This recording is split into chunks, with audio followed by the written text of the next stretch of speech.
نحمده ونصلي على رسوله الكريم اما بعد فاعوذ بالله من الشيطان الرجيم بسم الله الرحمن الرحيم رب اشرح لي صدري ويسر لي امري واحلل عقدة من لساني يفقهوا قولي رب زدني علما اللهم فقهنا في الدين اللهم إنا نسألك حبك وحب من يحبك والعمل الذي يبلغنا حبك اللهم ارزقنا اخلاص الہی آمین۔ لیسن نمبر 311 سورۃ العصر سے معون تک۔ آج انشاءاللہ ہم سورۃ الفیل کی تفسیر کریں گے۔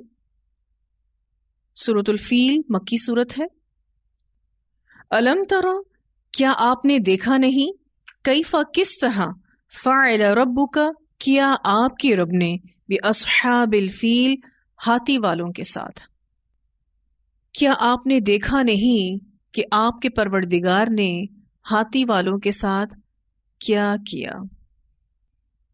جو یمن سے خانہ کعبہ کی تخریب کے لیے آئے تھے، یعنی خانہ کعبہ کو ڈھانے کے لیے آئے تھے، برباد کرنے کے لیے آئے تھے۔ اور یہاں پر الم ترا کے معنی الم تعلم ہے، یعنی کیا آپ کو معلوم نہیں؟ یہ استفہام تقریر کے لیے ہے، یعنی آپ صلی اللہ علیہ وسلم جانتے ہیں یا وہ سب لوگ جانتے ہیں جو آپ کے ہم معاصر ہیں، یعنی ہم زمانہ ہیں۔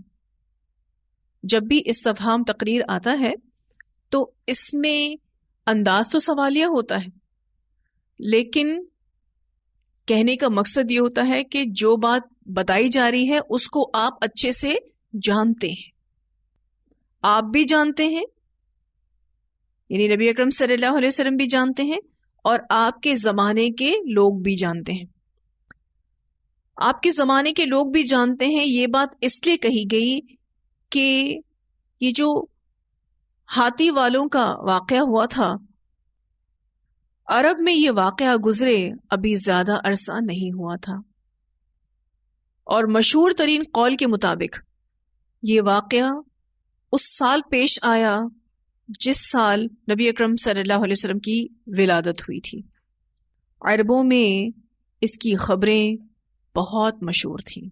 اچھا، کچھ لوگوں نے تو اس کو اپنی آنکھوں سے دیکھا، اچھا پھر انہوں نے اپنی نسلوں میں اس کو ٹرانسفر کیا، یعنی یہ بڑا نون واقعہ تھا، جس واقعے کا ذکر انشاءاللہ آپ آگے بھی اس صورت میں پڑھیں گے۔ اور اسی بات کا ذکر اللہ تعالیٰ یہاں فرما رہے ہیں، الم تر کیف فعل ربک باصحاب الفیل۔ اس سورہ کا پس منظر یہ بیان کیا جاتا ہے کہ یمن میں اہل حبشہ کی عیسائی حکومت قائم تھی، اور ابرہہ نامی ایک شخص حکومت حبشہ کا نائب السلطنت مقرر تھا۔ وہ بیت اللہ کے اثر و رسوخ اور عزت اور عظمت سے حسد کرتا تھا۔ وہ یہ چاہتا تھا کہ عرب بھر میں یمن کے دارالخلافہ صنعاء کو وہی حیثیت حاصل ہو جائے جو مکہ کو حاصل ہے۔ اس کی کوشش تھی باقاعدہ ابرہا کی کہ لوگ خانہ کعبہ کے بجائے عبادت اور حج اور عمرے کے لیے صنعاء آئیں، یمن کا جو سٹی ہے صنعاء، اس میں آئیں، مکہ نہ جائیں۔ اور قریش مکہ کو کعبہ کی وجہ سے جو سیاسی، تمدنی، تجارتی اور معاشی فوائد حاصل ہیں وہ صنعاء کے لوگوں کو اور صنعاء کو ملے۔ مکہ کے جو لوگ تھے وہ پولیٹیکلی اسٹرانگ تھے بیکاز آف خانہ کعبہ، اور ان کی ٹریڈیشن، ان کا بزنس، ان کی اکانومی سب بہت اسٹرانگ تھی خانہ کعبہ کی وجہ سے۔ اب یہ ابرہہ یہ چاہتا تھا کہ جتنی بھی فضیلتیں ہیں یہ ہماری حکومت کو ملنی چاہیے۔ اس غرض کی بنا پر اس نے صنعاء شہر میں ایک عالی شان کلیسا تعمیر کیا۔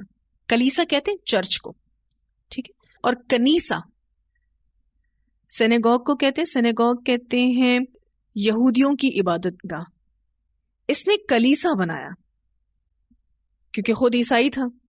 کلیسا کی عمارت کعبہ کے مقابلے میں بہت زیادہ عالیشان تعمیر کی گئی. کعبہ کے سامنے یہ کلیسا بہت ہی عالیشان بنایا گیا، اور وہ چاہتا تھا کہ لوگ اس کلیسے کی طرف متوجہ ہو جائیں، لیکن لوگ اس چرچ کی طرف متوجہ نہ ہوئے.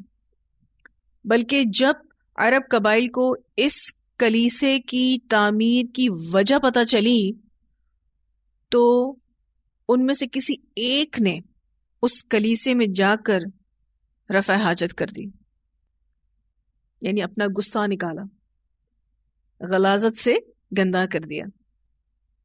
اور ایک دوسری روایت میں آتا ہے کہ کسی نے آگ لگا دی، جس سے ابرہہ کو کعبہ پر چڑھائی کرنے اور اسے تباہ و برباد کرنے کا موقع ہاتھ آ گیا.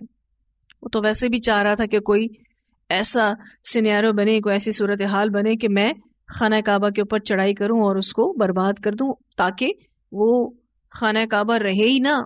پرومیننٹ کون سا سٹی ہو جائے گا؟ صنعاء سٹی ہو جائے گا. اور جتنے بھی فائدے یہ قریش مکہ اٹھا رہے ہیں وہ فائدے پھر ہم اٹھائیں گے.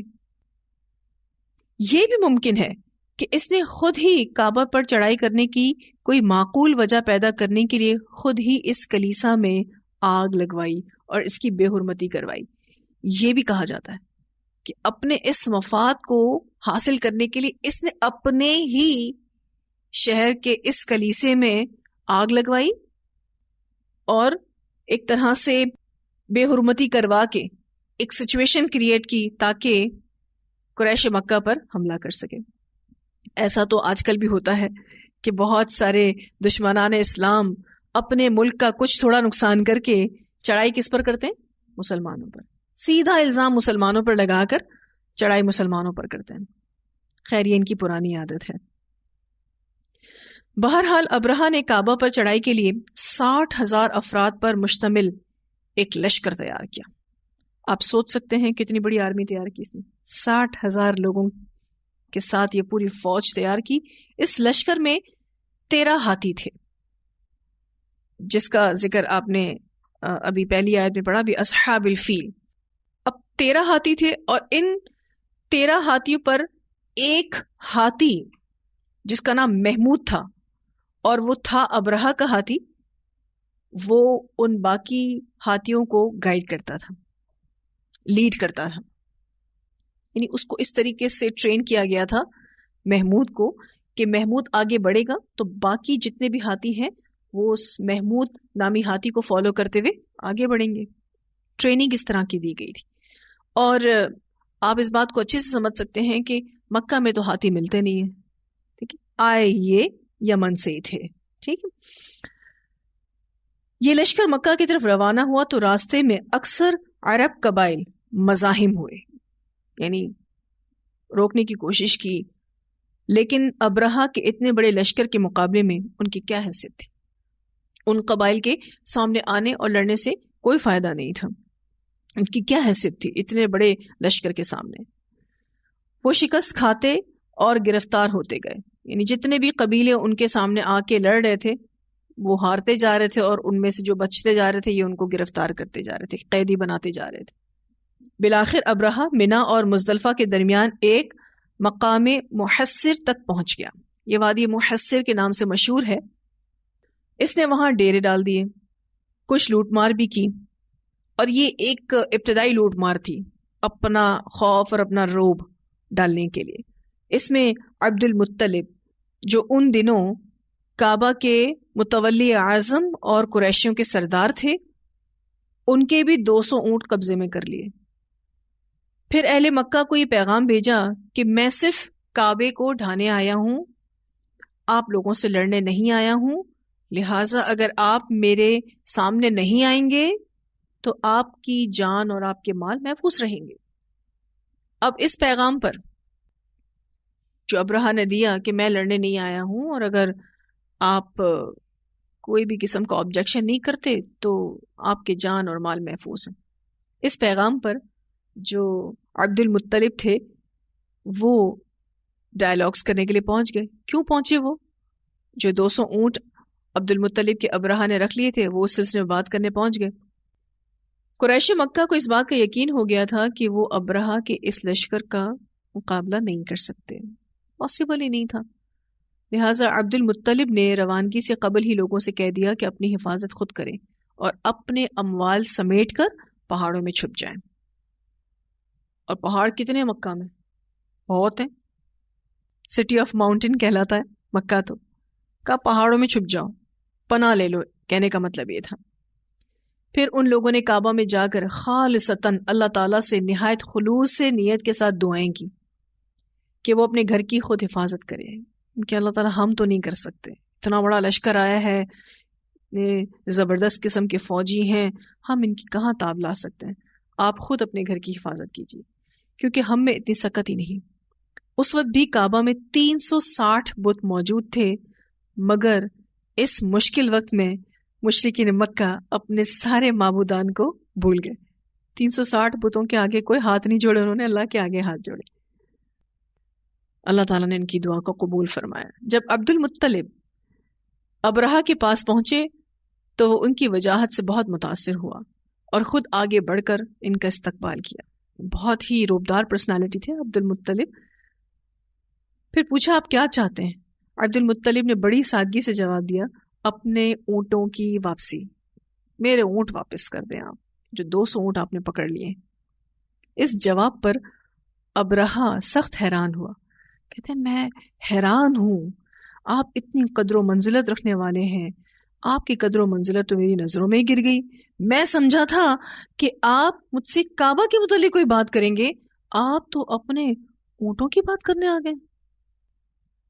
انہوں نے بڑا اچھا جواب دیا. انہوں نے کہا کہ جو اس کا مالک ہے وہ خود اس کی حفاظت کرے گا، میں کعبہ کا مالک نہیں ہوں، میں اونٹوں کا مالک ہوں، میں اس کا مطالبہ کرنے آیا ہوں، آپ میرے اونٹ واپس کر دیں. پھر اللہ جانے اور آپ جانے، اللہ تعالیٰ خود ہی اپنے گھر کی حفاظت کرے گا. اس جواب پر وہ اور بھی حیران ہوا. تاہم اس نے عبد المطلب کے وہ اونٹ واپس کر دیے اور عبد المطلب واپس چلے گئے اور آ کر لوگوں کو پھر اپنی حفاظت کی تاکید کی. اور ابرہہ نے کعبہ کی طرف پیش قدمی کی تیاری شروع کر دی. سب سے پہلا کام تو یہ ہوا کہ اس نے اپنے ہاتھی محمود کو پیش قدمی کے لیے کہا. محمود نامی ہاتھی نے کعبہ کی طرف پیش قدمی کرنے سے انکار کر دیا. اب وہ منہ سے نہیں بول رہا تھا، وہ آگے ہی نہیں بڑھ رہا تھا. اسے بہت سے تیر لگائے گئے کیونکہ محمود آگے بڑھے گا تو باقی ہاتھی آگے بڑھیں گے. اس نے اس کو بہت سے تیر لگائے اور آنکس مارے. آنکس مارنے کا مطلب ہوتا ہے دھکا دینا، یہ ہاتھی کو چلانے کا ایک طریقہ ہوتا ہے. اور بہت سے تیر لگائے اور آنکس مارے گئے مگر وہ آگے بڑھنے کا نام ہی نہیں لیتا تھا. جب اس کا رخ کعبہ کے علاوہ دوسری طرف کیا جاتا تو وہ فوراً دوڑنے لگتا، لیکن جب اس کا منہ خانہ کعبہ کی طرف کیا جاتا تو وہ اسٹل کھڑا ہو جاتا. ہاتھی کھڑا ہو جائے اس کو کون ہلا سکتا ہے؟ اور یوں سمجھ لیجیے لیڈر ہاتھی تھا تو اس کی طاقت کیا ہوگی. یہ لوگ اسی کشمکش میں مبتلا تھے کہ اللہ تعالیٰ نے سمندر کی جانب سے ہزاروں کی تعداد میں پرندوں کے جھنڈ بھیج دیے. آسمانی لشکر آ گیا. اس کی ڈیٹیلز انشاءاللہ آپ کو تفسیر کے دوران بھی بتاؤں گی. ان پرندوں میں سے ہر ایک کی چونچ میں ایک ایک کنکر تھا اور 2 کنکر پنجوں میں تھے. ان پرندوں نے وہی کنکر اس لشکر پر پھینک کر کنکروں کی بارش کر دی. یہ کنکر اتنی تیزی سے لگتے تھے جیسے بندوق کی گولی لگتی ہے. جہاں کنکر لگتا زخم ڈال دیتا تھا اور کبھی آر پار بھی گزر جاتا تھا. چنانچہ اس لشکر کے بیشتر افراد تو وہیں مر گئے. اس کی بھی ڈیٹیلز انشاءاللہ تعالیٰ آپ کو بتائیں گے کہ کس طریقے سے پتھر لگ رہے تھے قرآن کی آیات کے ساتھ. باقی جو بچے، زیادہ تر تو وہیں مر گئے، باقی جو بچے وہ واپس مڑے لیکن راستے میں ہی مر گئے. ابرہہ خود بھی راستے میں ہی مرا تھا. اور اصحاب الفیل کی تباہی کا یہ واقعہ آپ صلی اللہ علیہ وسلم کی ولادت سے صرف 50 دن پہلے محرم میں پیش آیا تھا. یہ ان آیات کا پس منظر ہے. اسی پس منظر کو مد نظر رکھتے ہوئے ہم اس صورت کو آگے مزید پڑھتے ہیں. اللہ سبحانہ تعالیٰ فرماتے ہیں الم تر کیف فعل ربک باصحاب الفیل، کیا آپ نے دیکھا نہیں کہ آپ کے پروردگار نے ہاتھی والوں کے ساتھ کیا سلوک کیا. اچھا، یہاں پر جو فیل کا لفظ آیا ہے جو کہ سورہ کا نام بھی ہے، یہ اسم جمع ہے. 9 یا 12 ہاتھی کو فیل کہتے ہیں. پھر اس سے مراد وہ محمود نامی ہاتھی بھی لیا گیا ہے جو ابرہا کا تھا، اور یہ ہاتھی افریقہ سے لائے گئے تھے، یہ عرب علاقے میں نہیں ملتے. الم یجعل، کیا نہیں کر دیا، کیدہم، ان کی چال کو، فی تضلیل، گمراہی میں، یعنی اکارت، کیا ان کے مکر کو بیکار نہیں کر دیا، یعنی وہ جو خانہ کعبہ کو ڈھانے کا ارادہ لے کر آیا تھا اس میں اس کو ناکام نہیں کر دیا. اچھا، یہ بھی استفہام تقریری ہے. اب واضح ہے استفہام تقریری کہ اس میں انداز تو سوالیہ ہوتا ہے، لیکن جس کو بھی وہ بات بتائی جا رہی ہوتی ہے اس کے بارے میں بہت کنفرم ہوتا ہے. ایسا ہی ہوا تھا کہ اللہ تعالیٰ نے ان ہاتھی والوں کی ساری پلاننگ کو برباد کر دیا. تدلیل کا لفظ ضاد لام لام سے ہے. اگر یہ لفظ تدبیر کے لیے استعمال ہو تو معنی یہ ہوتا ہے تدبیر کا ناکام ہو جانا، برباد ہو جانا. جس غرض کے لیے کوئی کام کیا جائے وہ مقصد حاصل نہ ہو اور وہ کام بالکل بے نتیجہ اور بیکار ثابت ہو. وَأَرْسَلَ عَلَيْهِمْ، اور بھیجے ان پر، طَيْرًا پرندے، ابابیل، جھنڈ کے جھنڈ. اچھا، یہ لفظ جو آیا ہے ارسلہ، اس پر اگر علا کا صلہ ہو جیسے کہ یہاں آیا ہے وَأَرْسَلَ عَلَيْهِمْ، تو معنی ہوتا ہے ان پر کسی عذاب کو بھیجنا. اگر اس پہ الہ کا صلہ ہو، ارسلہ الہ ہو، تو کسی قوم کی طرف رسول بھیجنا. صرف صلے سے آپ کو ترجمے میں فرق پتہ چل جائے گا. ارسلہ الہ ہو تو ان پر کسی عذاب کو بھیجنا، اور ارسلہ الہ ہو، الف لام چھوٹی یا، ٹھیک ہے، الہ، تو کسی قوم کی طرف رسول بھیجنا. اللہ تعالیٰ نے ان پر پرندوں کے جھنڈ بھیج دیے. اچھا، یہاں پر جو ابابیل کا لفظ آیا ہے یہ پرندے کا نام نہیں ہے، اس کا معنی ہوتا ہے جھنڈ کے جھنڈ، غول در غول.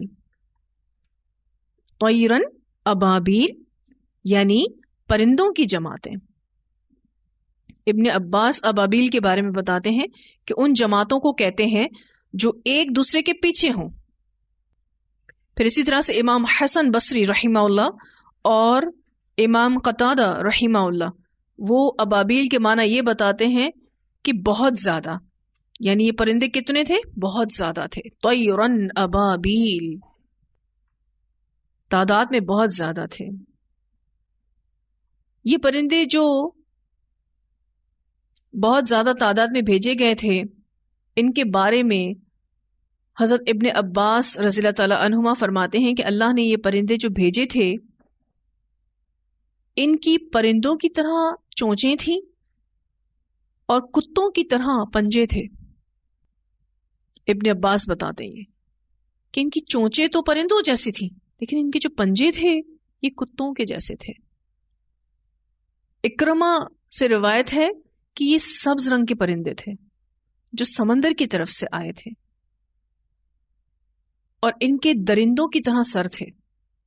ان کا جو سر تھا وہ درندوں جیسا تھا. یہ بہت اسپیشل فوج آئی تھی اللہ کی طرف سے. وَأَرْسَلَ عَلَيْهِمْ طَيْرًا أَبَابِيلَ تَرْمِيهِمْ، پھینکتے تھے ان پر. ترمیہم کا لفظ رمی سے ہے کسی چیز کو نشانہ بنا کر دور سے پتھر وغیرہ پھینکنا، یہ لفظ تیر اندازی کے لیے بھی آتا ہے. ترمیہم پھینکتے تھے ان پر، بحجارۃ پتھر، من سجیل کنکر کی قسم کے. سجیل کہتے ہیں مٹی کو آگ میں پکا کر اس سے بنائے ہوئے پتھر کو. اور سجیل کے بارے میں آتا ہے کہ یہ فارسی کا لفظ ہے. نوکدار کنکریاں جن میں مٹی کی آمیزش بھی ہوتی ہے. اچھا، ویسے یہ جو کنکریاں ہوتی ہیں یہ بنتی مٹی سے ہی ہیں. ان چھوٹے چھوٹے پتھروں اور کنکروں نے توپ کے گولوں اور بندوق کی گولیوں سے بھی مہلک کام کیا. یعنی کوئی توپ سے گولے برسائے جاتے یا بندوق سے گولیاں برسائے جاتی، وہ بھی اتنا نقصان نہیں کرتی جتنا نقصان ان کنکریوں نے کیا. وَأَرْسَلَ عَلَيْهِمْ طَيْرًا أَبَابِيلَ تَرْمِيهِمْ بِحِجَارَةٍ مِّن سِجِّيلٍ. ہر پرندے نے 3 کنکریاں اٹھائی ہوئی تھیں، 2 ان کے پاؤں میں اور 1 ان کی چونچ میں. سارے پرندے اس فوج کے سروں کے اوپر آ کر صف میں کھڑے ہو گئے اور اپنے پاؤں اور چونچوں میں پکڑی کنکریاں گرا دی. اور یہ کنکری ان میں سے جس انسان کے سر پر لگتی اس کے دبر سے نکلتی، سر پر پڑتی تو دبر سے نکلتی، اور اگر جسم کی ایک طرف لگتی تو آر پار ہو کر نکلتی. کچھ مفسرین یہ بھی کہتے ہیں کہ دوسری طرف اللہ نے ان پر شدید آندھی بھی بھیج دی، جس سے کنکریوں کے برسنے کی شدت میں اور اضافہ ہو گیا. آپ سوچ سکتے ہیں کہ اگر اوپر سے کوئی پرندہ کنکر پھینکے وہ گولی کی طرح برسے، یہ کیسے پاسبل ہے؟ آپ دیکھیں گن سے جب شوٹ کیا جاتا ہے نا تو گن میں شوٹنگ پاور موجود ہے. یعنی یوں سمجھ لیجئے یہ اللہ تعالیٰ کی ہوائی گنز تھیں کہ جنہوں نے اپنی پنجوں سے کنکر چھوڑے اور وہ گولی سے بھی زیادہ تیز تھے کہ جب کسی فوجی کے سر پر وہ جاتا تو وہ اس کے دبر سے نکلتا تھا. اچھا، جب وہ سر میں جاتا تو وہ چیرتا چیرتا چیرتا چیرتا دبر سے نکلتا تھا. تب سوچیں اندر اس کی کیا حالت ہوتی تھی، وہیں ڈھیر ہو جاتا. اور اگر کوئی سامنے سے کسی کو لگتا تو وہ آر پار ہوتا تھا، جیسے گولی آر پار ہوتی ہے. تو جیسے میں نے آپ سے ذکر کیا کہ یہ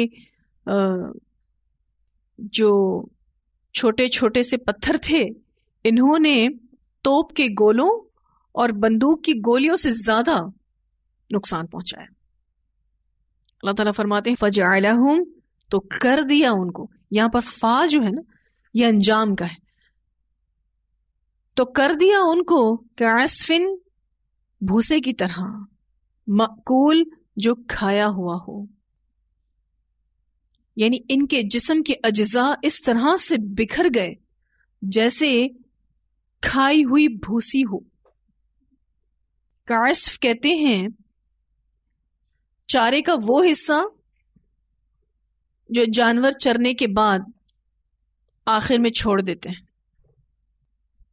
جیسے اگر آپ نے جانوروں کے آگے چارہ کبھی ڈالا ہو تو وہ پورا ابتدائی حصہ اس کا کھا کے آخر میں وہ جو ڈنڈل چھوڑ دیتے ہیں نا اس کو عصف کہتے ہیں. یا پھر جانوروں کے کھانے کے دوران جو ان کے منہ سے گر جاتا ہے، جیسے اگر کوئی جانور چارہ کھا رہا ہے، کھاتے کھاتے جو اس کے منہ سے سائڈ سے گر جاتا ہے اس کو عصف کہتے ہیں. اسی سے ہی عاصف بھی ہے. عاصف کہتے ہیں توڑنے پھوڑنے والی آندھی. فَجَعَلَهُمْ كَعَصْفٍ مَأْكُولٍ، تو کر دیا ان کو بھوسے کی طرح جو کھایا ہوا ہے. اس صورت میں اللہ سبحانہ تعالیٰ نے جو اصحاب الفیل کا واقعہ بتایا، اور جیسے کہ میں نے آپ سے ذکر کیا کہ مشرکین مکہ اس کو بہت اچھے سے جانتے تھے. اللہ سبحانہ تعالیٰ نے ان مشرکین مکہ کو اس وقت بھی یہ بتایا کہ اللہ سے بڑی طاقت کوئی نہیں. پھر اس کے 50 دن کے بعد نبی اکرم صلی اللہ علیہ وسلم پیدا ہوئے اور اللہ سبحانہ تعالیٰ کو 40 سال کے بعد ان کو نبوت دینی تھی. تو آپ دیکھیں اللہ تعالیٰ نے ایک ایسی سچویشن بنائی جس میں اپنا توحید کا پیغام ان تمام مشرکین مکہ کو دیا. ایک روایت میں یہ بھی آتا ہے کہ عرب اس واقعے کے بعد تقریباً 10 سال تک توحید پر رہے، ان میں سے کسی نے شرک نہیں کیا، کیونکہ انہوں نے اتنی بڑی نشانی اللہ تعالیٰ کی دیکھ لی. وہ ان پہاڑوں پر بیٹھ کے جہاں وہ چھپ کر بیٹھے تھے وہ یہ ساری چیزیں دیکھ رہے تھے. یہ کیسے پرندے آئے ہیں اور اللہ نے اپنے گھر کی کیسی حفاظت کی. اس میں ایک سبق یہ بھی موجود ہے کہ جو نبی اکرم صلی اللہ علیہ وسلم کے لائے ہوئے دین سے ٹکرائے گا اس کا بھی اللہ یہی حال کرے گا جو اللہ تعالیٰ نے ہاتھی والوں کا کیا. اور اللہ کی طاقت سب سے بڑی طاقت ہے. جس طرح اللہ تعالیٰ نے حضرت موسیٰ کو بچایا تھا، یاد ہے نا وہ واقعہ آپ کو کہ ان کی ماں نے تو ان کو ٹوکری میں ڈال دیا تھا. کیسے اللہ تعالیٰ نے حضرت موسیٰ کو بچایا؟ جس طرح اللہ تعالیٰ نے حضرت یوسف علیہ السلام کو بچایا. ان کو بھی ان کے بھائی کنویں میں پھینک آئے تھے اور مرنے کے لیے چھوڑ آئے تھے کہ اللہ نے ان کو بچایا. تو اللہ سبحانہ تعالیٰ ایسی بہت ساری سچویشن میں بارہا اپنی قدرت کا اظہار کرتے ہیں. ابھی ریسنٹلی آپ دیکھتے ہیں ایک پلین کریش ہوا، اس پلین کریش میں سب ہی ختم ہو گئے لیکن 2 لوگوں کو اللہ تعالیٰ نے بچایا. کیا واضح کرنا چاہتے ہیں اللہ تعالیٰ؟ کہ جس کو اللہ رکھے اس کو کون چکھے. زندگی موت اللہ کے ہاتھ میں ہے، ٹوٹل پاورز اللہ کے پاس ہیں. اور یہ بات ہم قرآن پاک میں کئی جگہ پڑھ چکے ہیں. ان اللہ علی کل شیء قدیر. میں سوچ رہی تھی کہ یہ ہے تو بہت چھوٹی سی صورت لیکن اس میں کتنی بڑی تاریخ چھپی ہے. اور آپ یہ دیکھیے کہ کتنا اہم میسج اس میں چھپا ہوا ہے. اگر ہم سب کا عقیدہ 100% اس بات کو لے کر مضبوط ہو جائے کہ اللہ سے بڑی طاقت کسی کی نہیں ہے، آپ دیکھیں ہمارے دلوں میں اللہ کا تقویٰ آنے لگے گا. ہم نافرمانی کے وقت کئی مرتبہ سوچیں گے کرنا بھی چاہیے یا نہیں، کیونکہ جس ہستی کی عظمت، بڑائی، قدرت دلوں پر راسخ ہو جائے پھر بندہ اس کی نافرمانی نہیں کر سکتا. اللہ سبحانہ تعالیٰ کی قدرت بہت بڑی ہے. اگر ہمارا عقیدہ مضبوط ہو جائے اس بات کو لے کر تو ہم صحیح معنوں میں متقی ہو جائیں. کیونکہ جیسے کہ میں نے آپ سے بھی ذکر کیا کہ 10 سال تک مشرکین مکہ نے شرک نہیں کیا. 360 بت وہیں تھے لیکن ان کے ذہنوں سے یہ بات ہٹ گئی کہ یہ بت بھی کچھ کرتے ہیں. میں ایک BBC کی رپورٹ دیکھ رہی تھی جس میں انڈیا میں ایک گاؤں میں ایک ایسا بچہ پیدا ہوا کہ جس کی کمر پر ایک ایکسٹرا جلد کا کوئی حصہ ہے جو کہ دم کی طرح لگتا ہے. وہ بچہ ایسا ہے کہ اس کے پیر ٹیڑھے ہیں اور وہاں گاؤں کے سارے لوگ اس کو کہتے ہیں کہ یہ اللہ کا اوتار ہے. اللہ تعالیٰ، وہ تو بھگوان کہتے ہیں، اللہ تعالیٰ اس بچے کی شکل میں ہمارے گاؤں میں اترا ہے اور اس کی خاص علامت یہ دم ہے. اور انہوں نے ایک بت جو بنا کے رکھا ہے جس کی دم ہے اور اس کو پاورز اور شکتی اور یہ پتہ نہیں کیا کیا کچھ، یعنی اتنا مسکنسیپشن.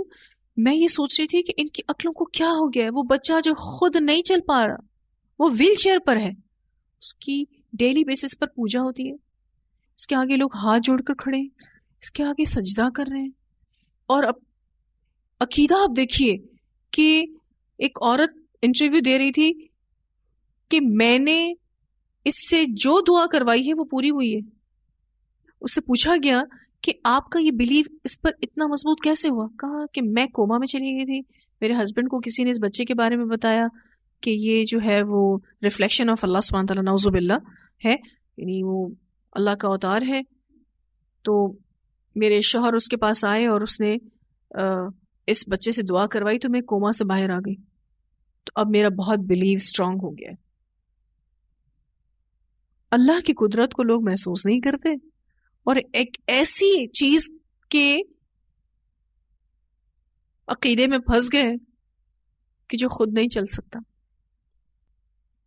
اگر وہ اللہ ہے نعوذ باللہ تو اپنے آپ کو کیوں نہیں چلا رہا؟ کتنی بار ایسی آیتیں پڑھ چکے ہیں نا ہم قرآن پاک میں کہ تمہارے بت بولتے کیوں نہیں ہیں، چلتے کیوں نہیں ہیں، آنکھیں ہیں تو دیکھتے کیوں نہیں ہیں، کان ہے تو سنتے کیوں نہیں ہیں، ہے نا، پڑھ چکے نا کئی بار ہم. تو سارا مسئلہ جو ہے نا اللہ کی قدرت کو تسلیم نہ کرنے کا ہے، اللہ کو کل مختار نہ ماننے کا سارا مسئلہ ہے. اگر کوئی بھی اللہ کی قدرت کو اچھے سے مان لے کہ بچانے والی ذات بھی وہی ہے، نفع نقصان کا مالک بھی وہی ہے، شرک کر ہی نہیں سکتا. شرک اس کی زندگی میں آئے گا ہی نہیں، وہ خالص توحید پر آ جائے گا. تو یہی میسج اس سورۃ الفیل کا ہے، گو کہ بہت مختصر سورت ہے لیکن بہت اہم میسج لے کر آئی ہے کہ سب سے بڑی طاقت اللہ کی ہے. اس پر ہمارا سب کا ایمان بہت مضبوطی کے ساتھ ہونا چاہیے. زندگی کے کئی مسئلوں میں آپ خود بھی مضبوط ہو جائیں گے جب آپ یہ والا عقیدہ اچھے سے اپنے دل میں رکھتے ہیں. تو تلاوت سنتے ہیں اس سورہ کی. اعوذ باللہ من الشیطان الرجیم بسم اللہ الرحمن الرحیم. أَلَمْ تَرَ كَيْفَ فَعَلَ رَبُّكَ بِأَصْحَابِ الْفِيلِ أَلَمْ يَجْعَلْ كَيْدَهُمْ فِي تَضْلِيلٍ وَأَرْسَلَ عَلَيْهِمْ طَيْرًا أَبَابِيلَ تَرْمِيهِمْ بِحِجَارَةٍ مِّن سجيل فجعلهم كعصف مأكول. اس سورہ کی ایک اور تلاوت سنتے ہیں. بسم اللہ الرحمن الرحیم. أَلَمْ تَرَ كَيْفَ فَعَلَ رَبُّكَ بِأَصْحَابِ الْفِيلِ أَلَمْ يَجْعَلْ كَيْدَهُمْ فِي تَضْلِيلٍ وَأَرْسَلَ عَلَيْهِمْ طَيْرًا أَبَابِيلَ تَرْمِيهِمْ بِحِجَارَةٍ مِّن سِجِّيلٍ فَجَعَلَهُمْ كَعَصْفٍ مَّأْكُولٍ. جی، تو خلاصے کے طور پر اس بات کو بھی یاد رکھنا ہے کہ جو بھی اللہ کے اس دین سے ٹکرائے گا، آج بھی کل قیامت تک اللہ اس کا یہی حال کرے گا، اور اللہ اپنے غیبی لشکروں کے ساتھ اپنے اس دین کی حفاظت کرے گا، اپنے گھر کی حفاظت کرے گا، اپنے مومن بندوں کی حفاظت کرے گا. تو واضح ہیں ساری آیات. وآخر دعوانا ان الحمد للہ رب العالمین. سبحانک اللہم وبحمدک نشہد ان لا الہ الا انت نستغفرک ونتوب الیک.